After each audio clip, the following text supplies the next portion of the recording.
You who live safe in your warm houses, you who find on returning in the evening hot food and friendly faces, consider if this is a man who works in the mud, who does not know peace, who fights for a scrap of bread, who dies because of a yes or a no.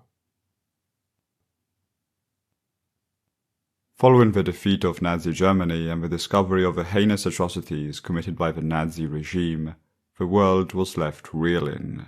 How had humanity sunk to such a profound low point, perhaps its lowest point ever?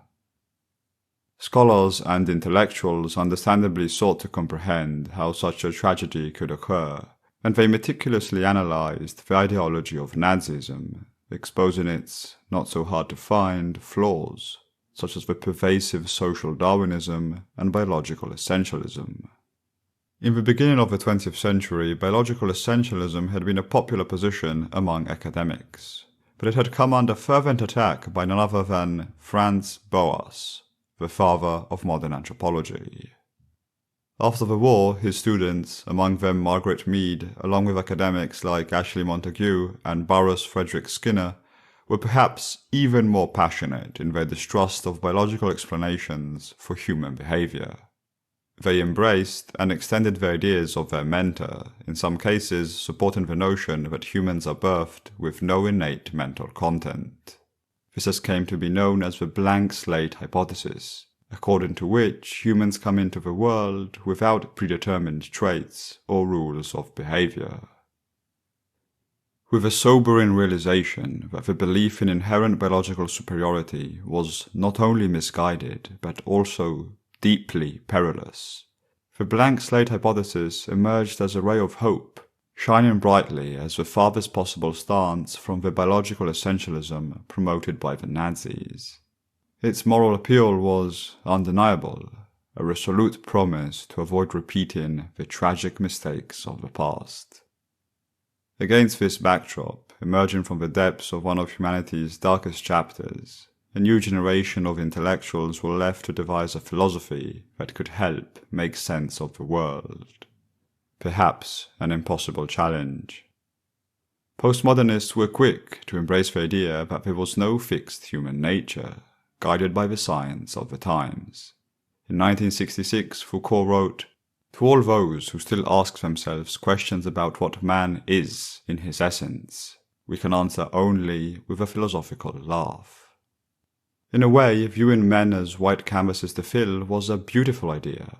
It restored a sense of exceptionalism to humanity, and allowed us to be, in a way, truly free. Humanity could be the author of its own destiny. On the other hand, if humans were truly a blank slate, awaiting the marking of society, one might be led to question the very foundation of our methods of communication, of rationality, and morality. Take even one of the oldest and most famous logical principles spelled out by Aristotle, the law of non-contradiction, that states that contradictory statements can't both be true at the same time. Is this epistemic principle in some sense objectively true, or is it merely a Western social construct of a way of perceiving rationality that we have been clinging onto for millennia? Among the luminaries of modernist thought, the prevailing notion was that human nature was a steadfast and unwavering constant, and, according to some contemporary interpretations, having recognized the implausibility of God, it was on this immutable foundation that some thinkers sought to anchor reason and truth. If we all share the universal basis of logical, epistemic, and moral principles, there was hope for the notion of objectivity. Postmodernists had lost this avenue, and so the foundationalist issues of the past were as problematic as ever. As a result, skepticism towards concepts such as truth and right or wrong flared up. So, through their writings, postmodernists defied the status quo, seeking to subvert the constructs of their time and introduce new values and concepts. In doing so, they challenged their subservience to past systems of rationality, by using parody and irony, some aimed to show that rigorous definitions and clear logical steps could be overly restrictive and arbitrary.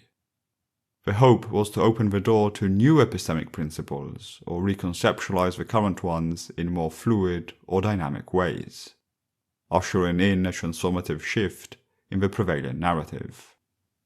For most postmodernists, every culture could have their own versions of rationality and morality, so disagreements between those from different societies became a labyrinth with no escape. There was nothing to solve, just two socially constructed truths at odds with one another. Moreover, in the absence of an objective foundation for knowledge or morality, the very notion of progress stops making sense. Progress from what? Towards where? And so without a clear path forward, what better than to go in the complete opposite direction of the horrors of the past? The Nazis wanted perfect order, postmodernists cherished disorder. Nazis worshipped a social hierarchy, postmodernists wanted to tear hierarchies down. The Nazis killed the mentally ill, postmodernists embraced them, since, after all, their truth is not that different than ours. By taking the postmodern view of human nature, their endeavour, in all its idiosyncratic determination, is clearer, and it appears as a genuine, albeit perhaps misguided, pursuit.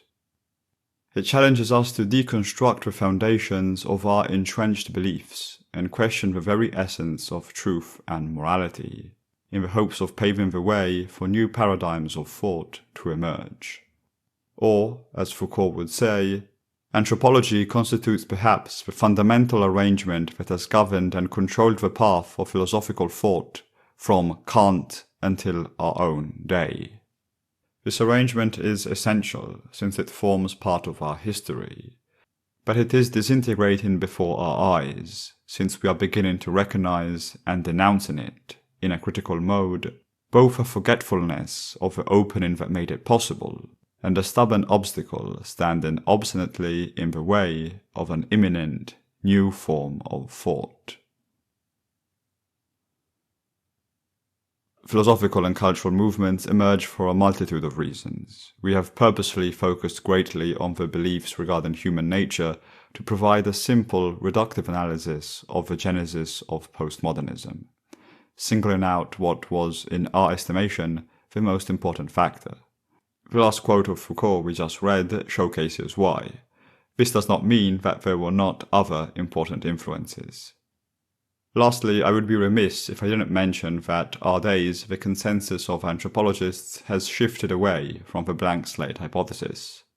It appears that there may be some so-called human universals, features of culture, language and psyche that we all share. These purported universals are more abstract than one may initially think. To give an example, humans could intrinsically value coherence, since all known languages have a certain consistent grammar. We hope to ground knowledge, logic, and morality in some innate shared principles may not yet be lost.